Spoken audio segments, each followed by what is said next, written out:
ജനുവരി മാസത്തിലെ ഫലങ്ങൾ.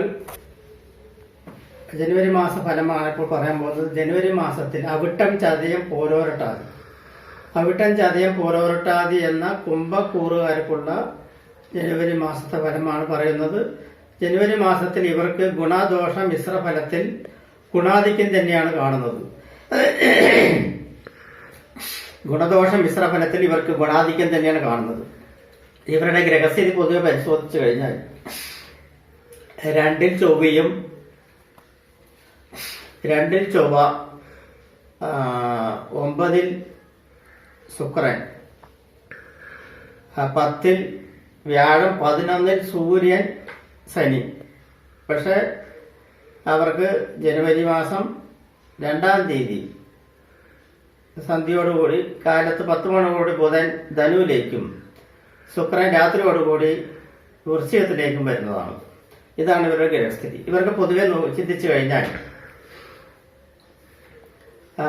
ഇവർക്ക് ഗുണാധിക്യം എന്ന് പറയുന്നത് കാരണം കൊണ്ട് തന്നെ ഇവർക്ക് പൊതുവെ സാമ്പത്തികപരമായിട്ട് നേട്ടമുണ്ടാക്കുന്ന ഒരു മാസമാണ് ഈ മാസം. സാമ്പത്തികപരമായിട്ട് നേട്ടമുണ്ടാകും.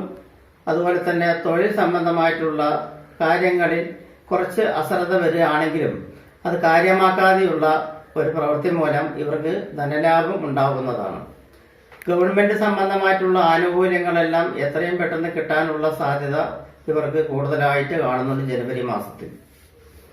ഗവൺമെന്റ് സംബന്ധമായിട്ടുള്ള ആനുകൂല്യങ്ങൾ, ഗവൺമെന്റ് സംബന്ധമായിട്ട് കിട്ടാനുള്ള ആനുകൂല്യങ്ങൾ എന്തൊക്കെയാണോ അതെല്ലാം കിട്ടാനുള്ള സമയമാണ് ഈ മാസത്തിൽ കാണുന്നത്. അതുപോലെ തന്നെ ലോണ്, മറ്റുള്ള കാര്യങ്ങൾ, ലോണ്, വലിയ വലിയ ലോണുകളെല്ലാം എഴുതിയവർക്ക് ഈ മാസം അത് 15-ാം തീയതിക്ക് ശേഷം ആ ലോണുകളെല്ലാം വന്ന് ചേരുന്ന ഒരു അവസരം ഉണ്ടാവും. അതുപോലെ തന്നെ ഗവൺമെന്റ് തലത്തിൽ ജോലി ചെയ്യുന്നവർക്കും പൊതുവെ കുഴപ്പമില്ല. കർമ്മസ്ഥാനത്തിൽ 10-ാം ഭാവത്തിൽ ശുക്രൻ സഞ്ചരിക്കുകയാണെങ്കിലും ആ 10-ാം ഭാവത്തിൽ ശുക്രൻ സഞ്ചരിക്കുന്നത് കൊണ്ട് കർമ്മസംബന്ധമായിട്ടുള്ള പ്രശ്നങ്ങൾ ഉണ്ടാകുകയാണെങ്കിലും അംഗീകാരങ്ങളൊക്കെ ലഭിക്കാനുള്ള സാധ്യത കൂടുതലായി കാണുന്നുണ്ട്. ഭവന നിർമ്മാണം പൊതുവെ ഭവന നിർമ്മാണത്തിൽ ഏർപ്പെട്ടിരിക്കുന്നവർക്കെല്ലാം പെട്ടെന്ന് ഭവന നിർമ്മാണം പൂർത്തിയാക്കാൻ കഴിയുക മൂലം അവർക്കതിൽ ഗൃഹപ്രവേശനം നടത്തുവാനും ഒരു സമയം കൂടിയാണ് ജനുവരി മാസം. ഗൃഹപ്രവേശ സംബന്ധമായിട്ടുള്ള കാര്യങ്ങൾക്കും മുഹൂർത്ത സംബന്ധമായിട്ടുള്ള കാര്യങ്ങൾക്കെല്ലാം ജനുവരി മാസം ഉപയോഗിക്കുന്നത് വളരെ ഉപകാരപ്രദമായി കാണുന്നുണ്ട്. വിദ്യാർത്ഥികൾക്കെല്ലാം പഠനത്തിൽ വളരെ താല്പര്യങ്ങൾ കൂടി വരാനുള്ള സാഹചര്യവും അതുപോലെ തന്നെ ഉയർന്ന മാർക്കോടുകൂടി പാസ്സാവാനുള്ള സാധ്യതയും ഇവർക്ക് കാണുന്നുണ്ട്. ആരോഗ്യം പൊതുവെ തൃപ്തികരമായിരിക്കും. കുടുംബാന്തരീക്ഷം പൊതുവെയും തൃപ്തികരമായിരിക്കും. ഭാര്യ ഭർത്താക്കന്മാർ തമ്മിലുള്ള ഐക്യം കുറച്ച് ബലം കൂടുകയും ചെയ്യും.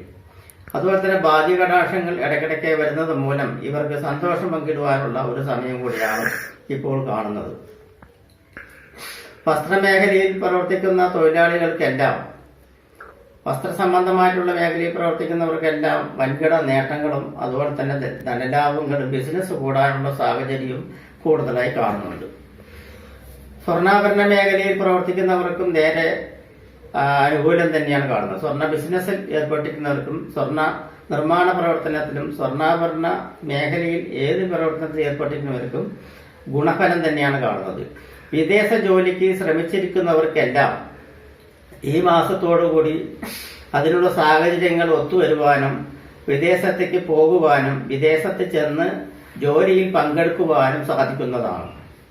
ദൂരദേശവാസം ഉദ്ദേശിക്കുന്നവർക്കെല്ലാം അത് സാധിക്കുന്ന പക്ഷമുണ്ട്.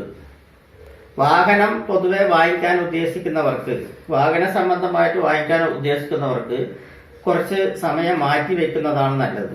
ഈ മാസം അത്ര അനുകൂലമല്ല.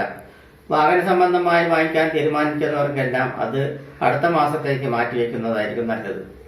അതുപോലെ തന്നെ ശത്രുക്കളുടെ ഒരു കടന്നുകയറ്റം മൂലം ഇവർക്ക് കുറച്ച് ബാധ്യതകൾ വരുവാനുള്ള സാധ്യത കൂടുതലായി കാണുന്നുണ്ട്.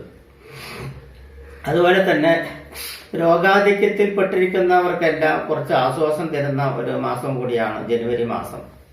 ഇലക്ട്രോണിക്സ് ആൻഡ് ഇലക്ട്രിക് മേഖലകളിൽ പ്രവർത്തിക്കുന്നവർക്കെല്ലാം ഗുണപരമായിട്ടുള്ള ഒരു കാലഘട്ടം തന്നെയാണ് കാണുന്നത്.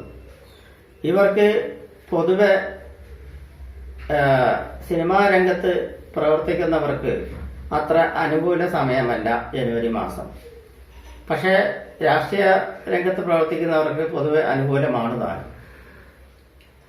അതുകൊണ്ട് ഇവർക്ക് പൊതുവെ ചെയ്യാൻ പറ്റുന്ന പരിഹാരങ്ങൾ എന്തൊക്കെയാണെന്ന് ചോദിച്ചു കഴിഞ്ഞാൽ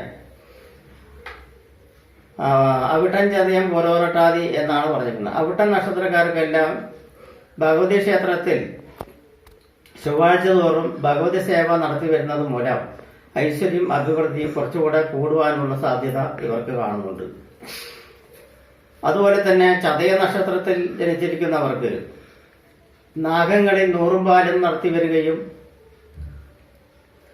അതുപോലെ തന്നെ അവർക്ക് മഹാവിഷ്ണുവെങ്കിൽ ത്രികാല പൂജ നടത്തുന്നതും ഉചിതമായി കാണുന്നുണ്ട്. പൂരോരട്ട നക്ഷത്രത്തിലാകട്ടെ മഹാവിഷ്ണുവിന് പാൽപായസ തുളസിമാല, വെണ്ണ, കദളിപ്പഴം എന്നിവ കൊടുക്കുന്നതും വഴിപാട് നടത്തുന്നതും വളരെ ഉചിതമാണ്. ഇവർക്ക് പൊതുവെ കുംഭൻ രാശിക്കാർക്കുള്ള പൊതുവെയുള്ള ഫലം എന്ന് പറയുകയാണെങ്കിൽ പൊതുപ്രവർത്തനങ്ങൾ ശനി ഭഗവാൻ തൃപ്തിപ്പെടുത്തുക എന്നുള്ളത് പറയാം. ശനിഗ്രഹ പൂജ, അല്ലാത്ത പക്ഷം ശാസ്താവിങ്കൽ, നെയ്വിളക്ക്, നീരാഞ്ജനം എന്നിവ വഴിപാട് നടത്തുകയും ഭഗവതി ക്ഷേത്രത്തിൽ കടുമധുര പായസം, രക്തപുഷ്പാഞ്ജലി എന്നിവ നടത്തുകയും വളരെ ഉചിതപരമായിട്ടാണ് ഈ മാസത്തിൽ ഇവർക്ക് കാണുന്നത്. പൊതുവെ ഇവർക്ക് ഈ മാസം ഗുണദോഷ മിശ്രത്തിൽ ഗുണാധിക്യം തന്നെയാണ് പറഞ്ഞിരിക്കുന്നത്. ഇവർക്ക് പൊതുവെ ചെലവ് ചുരുക്കുന്ന ഒരു പ്രവണത ഈ മാസത്തിൽ കുറച്ച് ശ്രദ്ധിക്കുകയാണെങ്കിൽ ധനം മിച്ചം വന്ന് അതിനെ മറ്റുള്ള ഏതെങ്കിലും മേഖലയിൽ പ്രവേശിക്കാനുള്ള സാധ്യത കൂടുതലായിട്ട് ഇവർക്ക് കാണുന്നുണ്ട്. അതുപോലെ തന്നെ വിദേശ യാത്രയ്ക്കും അതുപോലെ തന്നെ വിദേശ ഗമനത്തിനും യോഗം ഇവർക്ക് കാണുന്നുണ്ട്. പുണ്യസ്ഥല ദർശനമെല്ലാം ഇവർക്ക് വളരെ അനുകൂലപരമായിട്ടുള്ള ഒരു മാസം തന്നെയാണ് ഈ മാസം. ചുരുക്കി പറഞ്ഞാൽ ഇവർക്ക് ഗുണഫലം തന്നെയാണ് ജനുവരി മാസത്തിൽ കുംഭ രാശിക്കാർക്കുള്ളത്. നമസ്കാരം.